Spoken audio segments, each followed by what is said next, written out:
Welcome to my channel Quick Recipes by Rajmani. If you like my recipe, please like, share and subscribe. Hi my lovely viewers. ఈరోజు నేను ఆలు పచ్చి masala curry చేస్తున్నానండి. ఇదేమో onions, ఎండుమిరపకాయలు and వెల్లుల్లి, ధనియాలు అంతే. ఈ పేస్ట్ తయారు చేసుకోవాలి. నెక్స్ట్ ఏమో కొంచెం ఆనియన్స్, కొత్తిమీర, కరివేపాకండి. ఆలు పెద్దవి కోసుకోవాలి, ఉడికించి పెద్దవి కోసుకోవాలన్నమాట. సో ఇప్పుడు ఫస్ట్ మనం కొంచెం ఆయిల్ వేసుకుందాం. గ్రౌండ్నట్ ఆయిల్ వేసానండి, కొంచెం చాలు.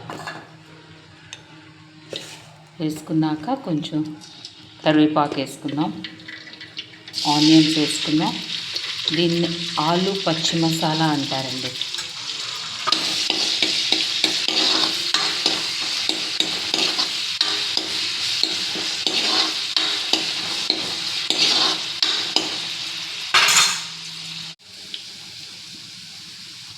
ఇప్పుడు ఆనియన్స్, కరివేపాకు వేగిందండి. మనం ఇప్పుడు ఈ పెద్దగా కట్ చేసుకున్న ఆలు వేసుకుందాం.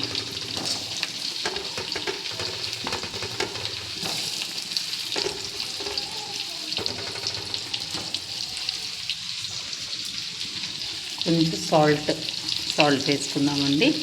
కొంచెం పసుపు వేసుకుందాం, మంచి రంగు రావాలి కదా. సో ఈ మసాలా కూడా పచ్చి మసాలా వేసేసుకుందాం.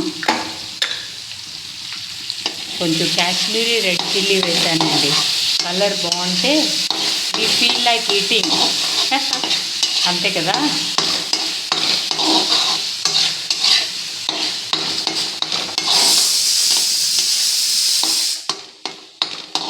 ఇది ట్రై చేయండి, చాలా బాగుంటుంది ఇది.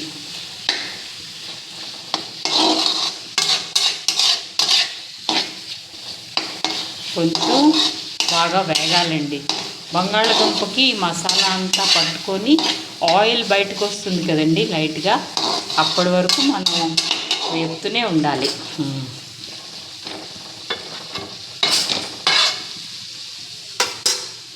See how the colour. పప్పుచారుతోని, సాంబార్తోని, చారన్నంలోకి చాలా బాగుంటుందండి ఈ పచ్చి మసాలా ఆలు ఫ్రై, చాలా బాగుంటుంది.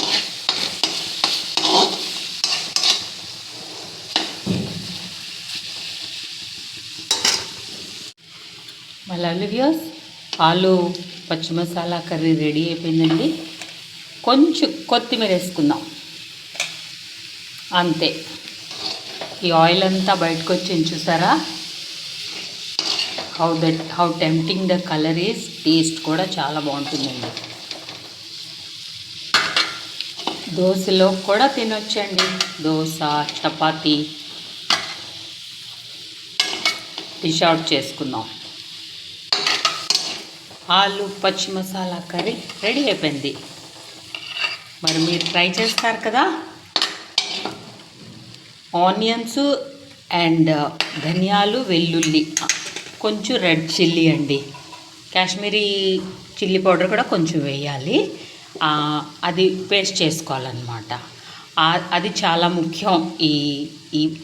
ఈ ఆలు పచ్చి మసాలాకి ఆ పేస్ట్ మాత్రం చాలా ఇంపార్టెంట్ అండి.